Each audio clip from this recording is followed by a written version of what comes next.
sus reflexiones sobre la horca, Arthur Koestler, gran escritor y pensador de innegable valía, afirmó: en el fondo de cada hombre civilizado se oculta un hombrecito de la edad de piedra, pronto para el robo y la violación, y que reclama a grandes gritos un ojo por ojo. Pero sería mejor que ese pequeño personaje, acotaba ese memorable escritor, cubierto con pieles de animales, no inspirara la ley de nuestro país.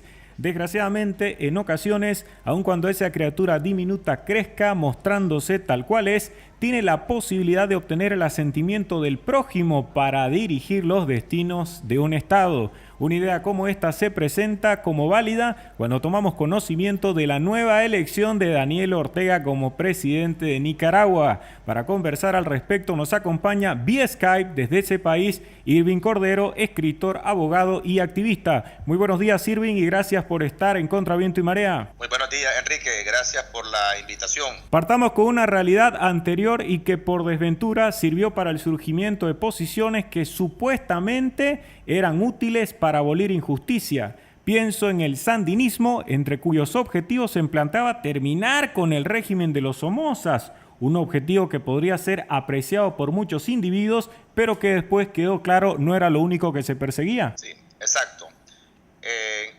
Lo que significó prácticamente la revolución sandinista acá en Nicaragua antes del 79 era aspiraciones ideales de una supuesta nueva sociedad, un supuesto nuevo hombre. Esto implicaba así un componente interesante de ingeniería social, es decir, un grupo de 9 comandantes guerrilleros quisieron imponer un mundo nuevo y convirtieron en Nicaragua en un peor de los infiernos en el año en lo que fue todo lo que respecta al año 80. Es por eso que en el año 84 un grupo de campesinos, sintiéndose que habían sido expropiadas sus tierras, en defensa de las mismas, se sublevó contra este régimen que al fin y al cabo termina en el año 1989 negociando a nivel centroamericano lo que se le denominó los acuerdos de Zapuá, donde el señor Ortega se compromete a elecciones libres y transparentes. Esto es importante porque nosotros veníamos heredando un sistema dinástico de la época del somocismo y posteriormente la revolución terminó siendo igual o peor que el somocismo, ¿no? Al estilo Cuba, de la policía cubana, o al estilo de la policía soviética, porque fue el modelo que fue importado y fue el modelo que se nos impuso para el año 80. Sin embargo, como hay un avance de parte de los grupos que quieren liberarse y hay una guerra civil, lo obligan prácticamente a Ortega en el año 1989 a sentarse y firmar estos acuerdos que hasta la fecha, es decir, ahora, cuando él regresa al poder, no ha cumplido. Volvamos a esa época en la cual triunfaban los sandinistas ofreciendo una realidad que debía considerarse grata en cuanto a las promesas desde el punto de vista del resto de quienes conformaban la sociedad nicaragüense, porque lo que se pretendía entonces era terminar con una serie de injusticias y ellos desde luego ofrecían ese panorama alentando concepciones colmadas de optimismo. Sin embargo, y está claro que sirve el ejemplo de Cuba, porque así como en el caso cubano se terminaba con un régimen al cual se le atribuían diferentes defectos y legítimas reclamaciones no habían encontrado satisfacción por parte de quienes estaban ejerciendo el poder, en ese caso Batista, pues lo mismo sucedería con Nicaragua, ya que triunfaba un movimiento que iba más allá de las posiciones adoptadas por quienes estaban dirigiendo las acciones de violencia y que pretendían establecer un orden más aceptable y compatible con la libertad. Sin embargo, una vez en el poder, lo que menos existió fue ese tipo de apertura que se entiende permite que uno pueda determinar cuándo las sociedades avanzan, se estancan o retroceden. tuvieron que pasar varios años hasta que una vez más se exigió a quienes ocuparon el poder dejar de lado esa obsesiva permanencia en donde, entre otras cosas, se demostró claramente, Irving, que incluso los sandinistas, por más que hayan dicho lo contrario en sus discursos, sobresalían también por la falta de honradez en el momento de ejercer las funciones públicas. Sí, por supuesto. Hubo una muy mala administración, hubo una centralización total, hubo una reestructuración, que se creó un supraestado, pero además de eso se dejaron las arcas vacías completamente. Se intercambiaron prácticamente las casas que pertenecían al régimen dictatorial de los Somoza, fueron ocupadas por ellos mismos.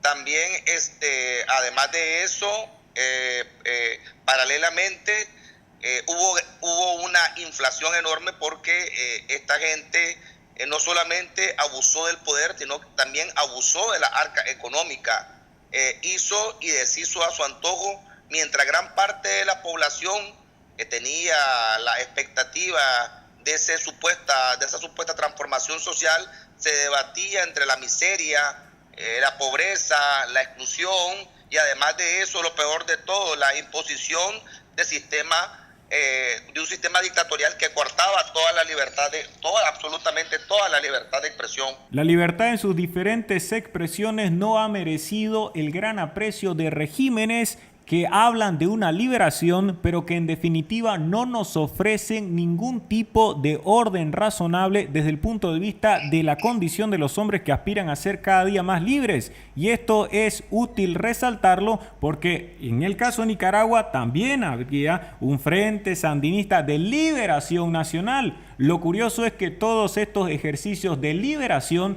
terminan oprimiendo y clausurando la posibilidad de que uno sea cada vez más libre. Nos cambian la liberación y nos tendrían que dar en lugar de aquello la libertad. Quizá eso serviría para el avance y no ha ocurrido en Nicaragua, como no sucedió en Cuba ni tampoco en los otros países que han llevado esa marca ideológica. Sí, de hecho prácticamente el poder estaba en ese momento en manos de 9 comandantes. Los que se les denominó los famosos 9. A diferencia así de importar el modelo cubano de partido único, en ese momento lo que hicieron ellos es jugar con una especie de una falsa democracia. Es decir, ellos crearon el proceso de elecciones, pero con partidos prácticamente aliados a ellos, o partidos prácticamente nulos. Además de eso, obviamente manejando todo el sistema y el engranaje estatal que impedía que otras voces realmente opositoras pudieran levantarse.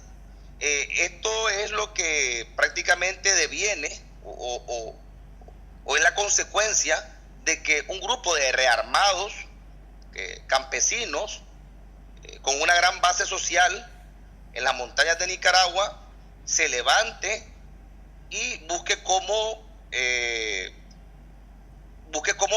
derribarlos o sacarlos del poder, porque prácticamente no solamente estamos hablando, Enrique, de que hay un sistema prácticamente manejado por un grupo de 9, sino también hay una economía destruida, hay inflación, hay hambruna, pero también tenemos la famosa escasez. Habían filas al estilo Venezuela, los productos tenían derecho a una cierta cantidad de productos.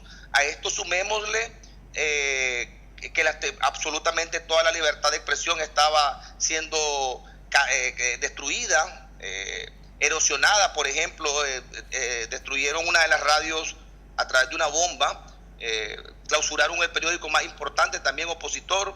Entonces, todo esto prácticamente propicia el ambiente para que campesinos en la montaña se rearmen y busquen cómo derrocarlos.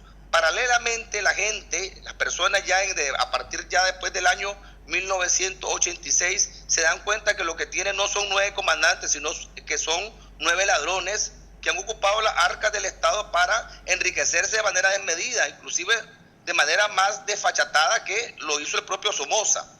Entonces, la gente ya no quiere pelear por la famosa tal revolución y ya no cree tampoco en esa revolución.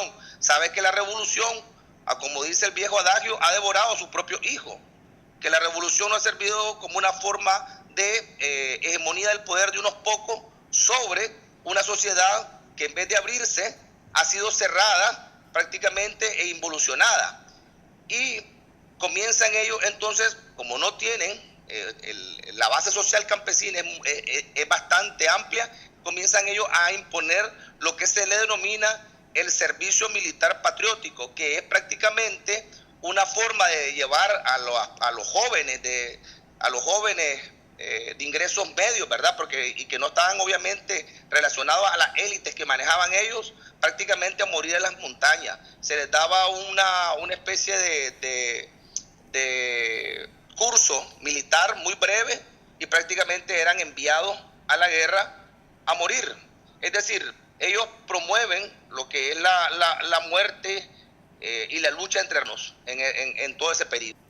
En 1990 fracasa la propuesta que había sido planteada por Daniel Ortega para obtener una vez más el poder ya de manera democrática. Tiene que ocuparse de asumir su condición de opositor, sin embargo lo hace de la manera menos deseable posible. Promueve una serie de acciones en contra del gobierno de Violeta Chamorro. No da a entender, resumiéndolo así, que sí estaba de acuerdo con aquel espíritu democrático que debe caracterizar no solo a los oficialistas, sino también a los opositores, porque la convivencia normalmente desde ese punto de vista se resuelve solo vía el conflicto y lo único que se busca es que los demás siempre se sometan a cualquiera de sus dictados. Estuvo varios años fuera del ejercicio activo del poder hasta que el año 2006 vuelve a participar en las elecciones, lo había hecho antes sin ningún éxito y retoma la presidencia. Lo curioso es que esto se haga efectivo después de uno de los gobiernos más corruptos que lo tuvo como protagonista y que era de conocimiento público, porque no se trataba de una información que hubiese sido únicamente distribuida y objeto de circulación en una minoría. ¿Cómo se entiende que se reincida en este despropósito descomunal? ¿Sirve también la lección para el resto de América Latina en cuanto a este tipo de regímenes? ¿Sirven? Sí. Es importante destacar que Ortega en el año 1990 no entrega el poder de manera gratuita. Eso es importante, a mí me gustaría subrayarlo. Es decir, no fue un Ortega bondadoso el que entrega el poder porque tengo la voluntad y me volví democrático de la noche a la mañana. Él va a elecciones prácticamente, y vuelvo a subrayar, por los acuerdos de San Juan. Prácticamente lo que se le denomina la contrarrevolución, que son un campesinado que está alzado en las montañas, se rebela contra él y prácticamente ya se han tomado la mayoría de los terrenos de Nicaragua, es decir, prácticamente una guerra que ellos ya han perdido. Además de eso, una economía destruida. Entonces, esto le obliga, casi por obligación, que este señor tiene que aceptar de que hayan en Nicaragua elecciones libres y transparentes. Es una de las pocas veces en Nicaragua que se da este proceso. Y así que llega doña Violeta Barrios de Chamorro en el año 1990, pero garantizándole, incluyendo organismos internacionales de observación, garantizando, ¿no?, que el proceso fuera justo y transparente. Y una vez que la señora llega a la presidencia, comienzan a darse unos cambios dentro del sistema, se comienza a retomar una frágil democracia, comenzamos a tener avances económicos, una transición de una guerra terrible a una paz y un proceso de estabilidad económica. Sin embargo, el señor Ortega decide crear una especie de cogobierno y además de eso, antes de entregar el poder, él promueve un famoso caso denominado la piñata. ¿Y qué significaba la piñata? Repartirse entre todos los allegados del poder, de lo que fue el poder cuando estuvieron ellos, y entregarse y dividirse todas las arcas, casas, vehículos, terrenos, fincas, todo lo que pertenecía al Estado se lo comienzan a repartir de manera desfachatada y sin respetar absolutamente nada. A este caso se le denomina la piñata, y esto los deja, como se diría popularmente aquí en Nicaragua, en mi país, los deja prácticamente prepiados, es decir, con ciertos recursos económicos para que ellos creen una especie de cogobierno, y el mismo momento que la señora anuncia de que va a aperturarse, que va a haber un sistema democrático, él paralelamente anuncia que va a crear un cogobierno y que él va a gobernar desde abajo. Uno de los grandes errores que cometió la señora Violeta fue que dejó prácticamente un ejército y una policía que eran o provenían del mismo, de la gente del Frente Sandinista, y que de alguna manera se sentían o debían alguna fidelidad a ese sistema o se sentían identificados. Fue uno de los grandes errores y también fue una de las grandes críticas que ella tuvo. Entonces, estos señores dentro del cogobierno comienzan a crear inestabilidad en los sistemas democráticos. Es decir, había prácticamente huelgas constantemente, se puso a la vanguardia supuestamente de grupos muy vulnerables, como el transporte, sector salud, sindicato, y a través de ese músculo, aunque él ya no tenía ninguna base social dentro de la ciudadanía nicaragüense, pero es a través de estos grupos pequeños, incluyendo las universidades autónomas, que él logra desestabilizar al país y logra mantener cierto poder y cierta hegemonía, cierto poder de facto, porque lograba negociar con cada uno de los gobiernos elegidos democráticamente. Le permitía a él también, además de ir negociando, ir avanzando en una apuesta de llegar al poder, prácticamente una obsesión por llegar al poder. El acabose, por así decirlo, y respondiéndote puntualmente, es cuando llega un señor llamado Arnoldo Alemán, un señor corrupto, acusado de actos de corrupción, de lavado de activos, y además que fue obviamente enjuiciado y procesado. Con este señor, como son, aquí decimos, zorros del mismo piñal, logran crear una sociedad. Es decir, logran crear lo que se le denominó el famoso pacto. Y en el pacto lo que se proponía era de que Alemán y Ortega se iban a dividir los poderes del Estado. Es ahí, a mi criterio, que se da el primer golpe constitucional y la primera forma de ir desmantelando las instituciones.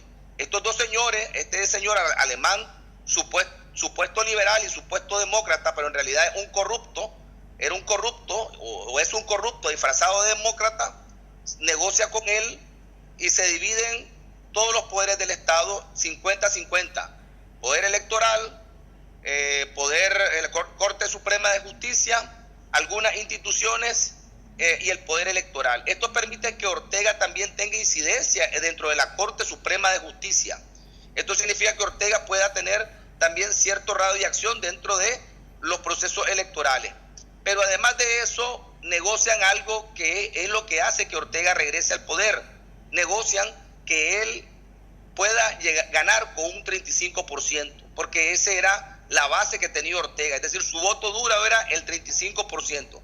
La demás población no quería saber nada de Ortega, tenía muy malos recuerdos. Sin embargo, este señor Alemán le concede el 35% en este pacto, y es lo que le permite a Ortega regresar en el poder y correr en las elecciones del año 2006, como planteaste muy bien, y llegar al poder en el año 2007, con altos grados índices de corrupción en el Consejo Supremo Electoral, que era ya prácticamente dominado por ambos. ¿Cuál era el acuerdo, parece, Enrique? El acuerdo era que Alemán fuera sobreseído en todos los delitos y las causas penales que tenía abiertas, con tal de intercambiar o trocar el poder con Ortega. Y eso significaba pues que Ortega llegaba fácilmente con un 35%, mientras el señor, su socio alemán, promovía la división del voto democrático. Y así que este señor llega al poder. Eso quiero pues dejarlo bastante también subrayado, que no es la población ni es la mayoría con la que llega Ortega al poder, sino con una minoría que es producto de un pacto Alemán-Ortega. Su reconquista del poder, como suele pasar en estas circunstancias, está asignada por discursos altisonantes que hablan de terminar con las injusticias y de todo lo negativo que se habría hecho en su ausencia, aunque claro está, como ya se ha indicado, se mantuvo activo perjudicando, obstaculizando el fortalecimiento de una cultura democrática que, si tendría vigencia, resultaría imposible encontrarnos con siquiera candidatos que como Daniel Ortega estén generando algún tipo de apoyo, así sea minoritario. Y durante estos prácticamente 9 años, ¿qué ha sucedido? ¿Se pudo redimir o por el contrario ha multiplicado las críticas de quienes lo juzgan en términos éticos y hasta desde el punto de vista de la racionalidad económica? Sí, en el año 2007 la ciudadanía muy ingenua nicaragüense, aún así con que a sabiendas de que había llegado al poder a través de elecciones no tan transparentes, que había sido a través de un pacto donde se había bajado el porcentaje de votos del 35%, que sabían que había repartido absolutamente, se había repartido los poderes del Estado, pues la gente le dio el beneficio de la duda.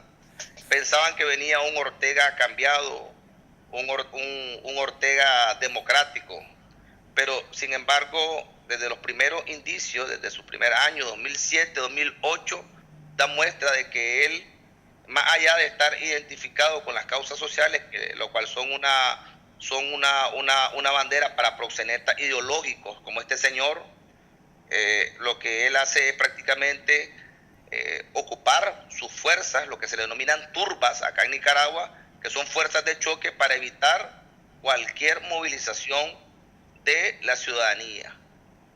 Manda a las calles a estas turbas a oprimir, a golpear a toda marcha que se le anteponga. Es decir, prácticamente cierra cualquier espacio, y si se hacen en las calles alguna marcha democrática, pues él hacía contramarcha con estos grupos. En el año 2008, que me parece a mí, Enrique, que el que marca un paradigma y muy importante en Nicaragua, en el año 2008 son las elecciones municipales, porque nosotros tenemos un año son las presidenciales y en el año posterior son las elecciones municipales.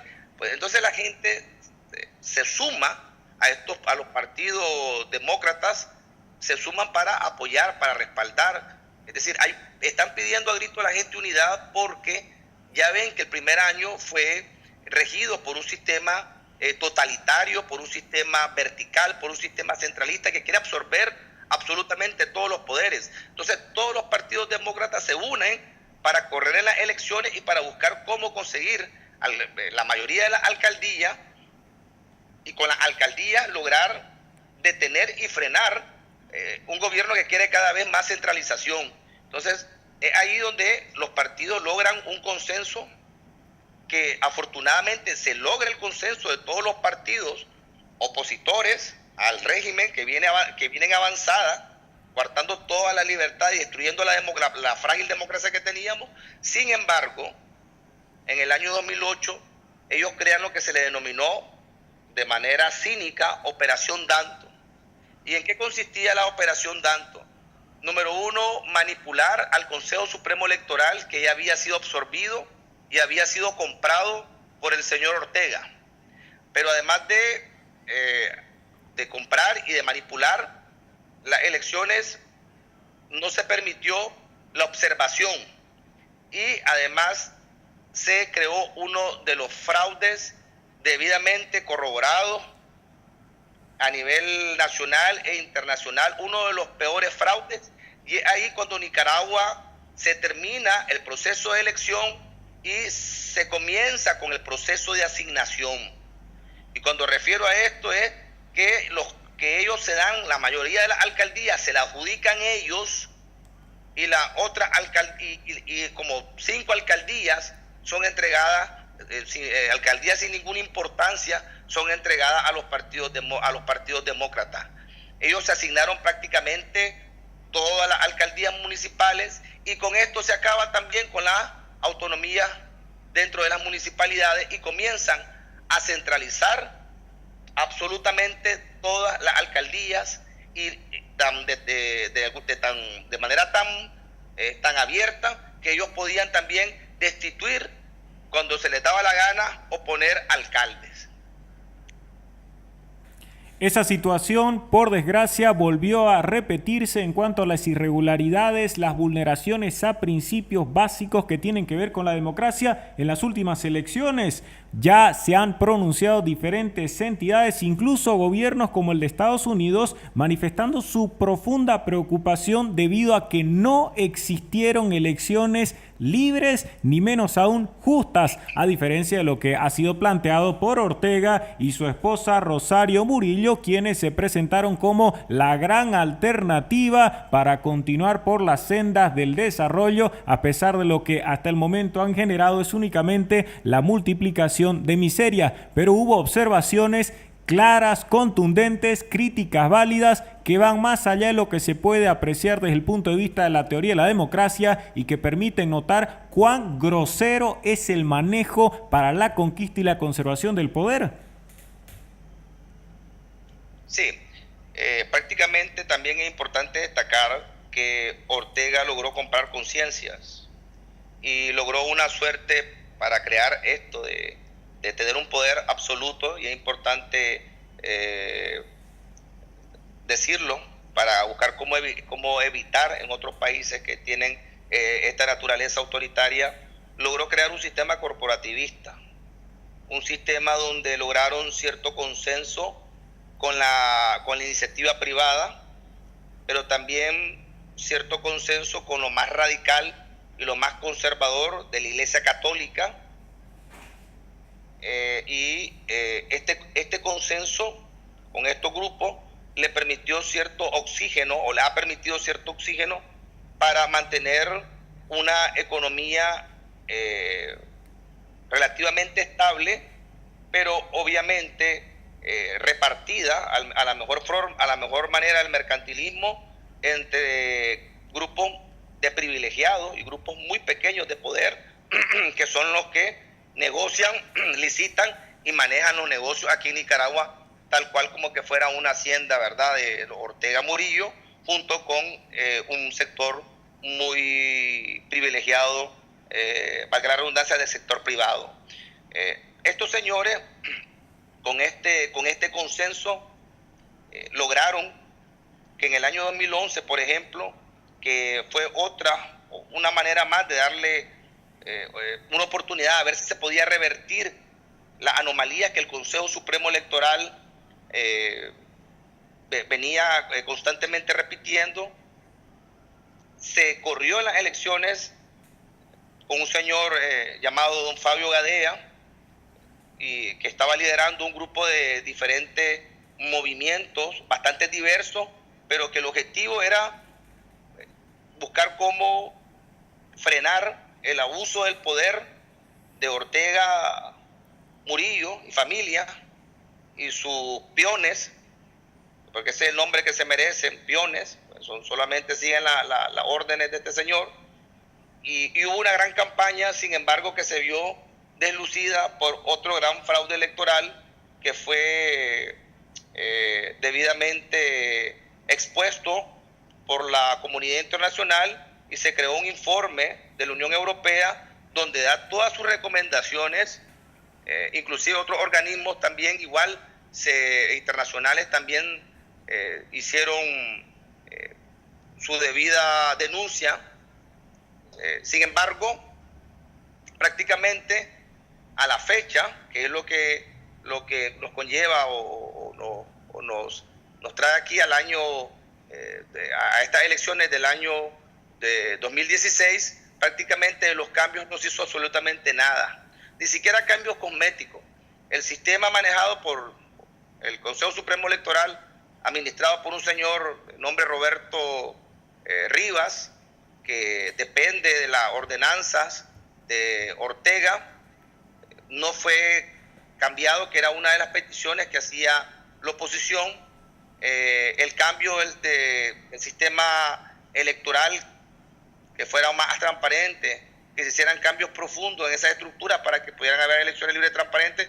Tampoco no se hizo caso omiso, tanto a lo planteado, ¿verdad?, los proyectos a nivel nacional, proyectos de transparencia, a como lo que estaban promoviendo las organizaciones a nivel internacional que lograron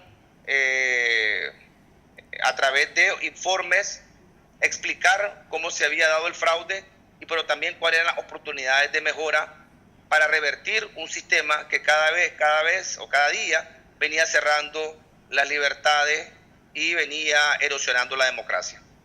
Finalmente, Irving Cordero, escritor, abogado y activista de Nicaragua, ¿qué se está haciendo desde el punto de vista de la verdadera oposición, no aquella que establece lazos de complicidad con el régimen de Ortega, para restablecer un orden que ahora sí sea favorable a nuestra libertad? Perfecto. Sí, en el año ya 2016, como te comentaba, prácticamente Ortega crea el régimen de partido único. Le quita la personería jurídica a los partidos verdaderamente opositores, acaba con la observación, prohíbe la observación internacional y solamente invita a compinches como el señor Álvaro Colón, de dudosa reputación, o el señor Funes, de El Salvador, que está siendo procesado por actos de corrupción en El Salvador, o gente de Venezuela. Con esos compinches son los que dicen observar este proceso, pero no se permite, por ejemplo, al Centro Carter, a la Unión Europea, absolutamente ninguna organización con credibilidad se le permite. Es más, se restringe y se dice de que no va a haber observación internacional. 1. 2, el sistema se mantiene igual. 3, se destituyen a los diputados que habían hecho de alguna manera cierta oposición en la Asamblea Nacional, son destituidos. 4, nombra a su señora esposa como vicepresidente, un caso sumamente inédito en la historia nicaragüense. 5, que es lo más lamentable, es acaba con opciones verdaderamente opositoras y forma lo que se le denominan partidos aquí en Nicaragua zancudos.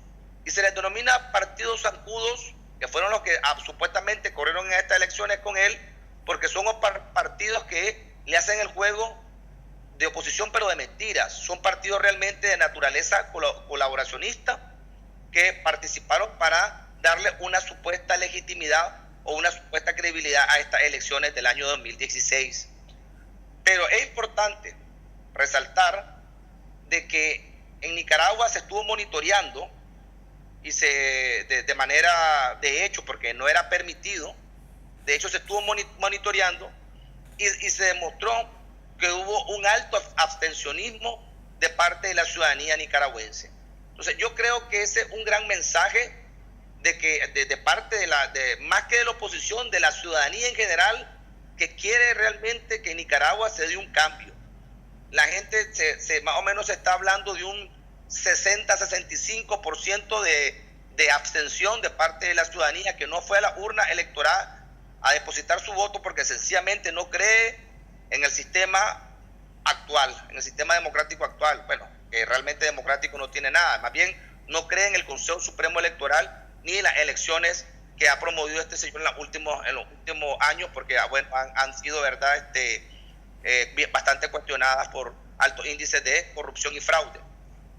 Entonces, creo que el abstencionismo es un gran mensaje nacional e internacional que se le manda al señor Ortega. Y también es importante destacar que Almagro, supuestamente hay una comunicación, ya se anuncia que hay una conversación con el señor Almagro y con Ortega para buscar de qué manera encontrar alguna salida a la crisis que hay en Nicaragua. Y cuando refiero a crisis es porque sabe Ortega que su sistema es aparentemente legal, pero totalmente ilegítimo. ¿Qué nos queda a las personas que queremos, que más que opositores, que queremos realmente o estamos identificados con la libertad, con la promoción de sociedades abiertas, con los sistemas democráticos que permiten reglas claras del juego, con evitar los favoritismos o los privilegios para sectores empresariales, élites que están coludidos con el sistema o con el gobierno. Lo que esperamos es que a través de ese diálogo entre Almagro y el señor Ortega se permita revertir este sistema prácticamente ya dictatorial y dinástico, porque prácticamente este señor le está cediendo la vicepresidencia a su esposa y tiene como un montón de hijos, que lo que se ve es que tiene también, además de una dictadura de naturaleza dinástica, al mejor estilo de Somoza, aunque si tú me preguntas, para mí este es un Somoza aumentado, corregido y perfeccionado, es decir, es peor que Somoza. Lo que esperamos es de que se pueda revertir y que se pueda incluir, no solamente sea una conversación bilateral entre el OEA y Nicaragua, el gobierno de Nicaragua, ¿verdad?, contando su propia historia, su propia versión, sino que se puede incluir a los diferentes movimientos sociales, a las organizaciones no gubernamentales, organizaciones de la sociedad civil, y también a aquellos grupos o aquellos partidos políticos que realmente fueron despojados de su personería jurídica, para que se permita volver a construir un camino hacia la democracia. Entonces, creo que en eso radica ahorita, de parte de nosotros, la ciudadanía nicaragüense, de exigir y de obligar de que ese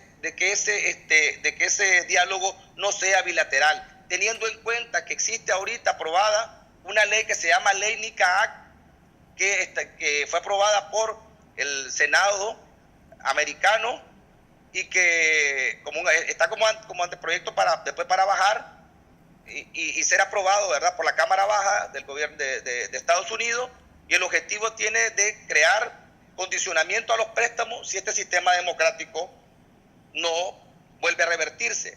Y es ahí que Ortega, insisto, no por demócrata ni por buena gente, sino porque se siente que existe una obligación más crítica, un proceso de crisis, es que está empezando y está abriendo las causas de este diálogo, que esperemos que no sea una farsa más de Ortega y compañía o una estrategia para buscar cómo mantenerse en el poder de manera vitalicia y oxigenar el sistema dictatorial que estamos viviendo actualmente en la sociedad.